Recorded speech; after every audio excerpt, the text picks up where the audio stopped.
Öcsém, te megyél nyelvet, a rohadt passzapó, kurva. Ha a passzap valami, így levegyél se jön. A passzapó? Hát akkor passz.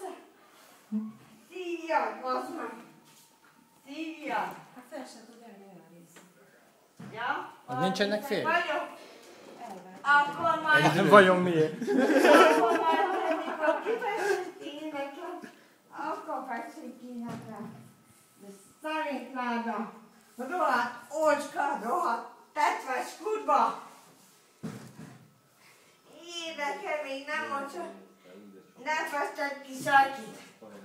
Én kifesztettem neked a szerintláda. Én kifesztettem neked egy galit.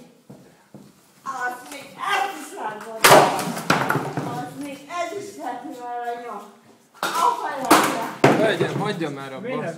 Miért nem csukja be az ajtót? Csukja be az. Oda is terjen az ajtó. Meg tiszta vas és betöri, hiába biztonsági ajtó. Maga kifizet. Ja, igen. Képzeld van 200 000 hogy kifesztetjük nála. Menjen! Száni. 107. Én festettem. Én, te szerintláda.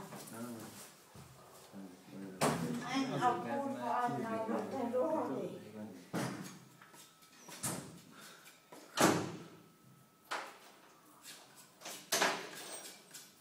Jó, csak mikor rákos voltam, meg én ápoltalak.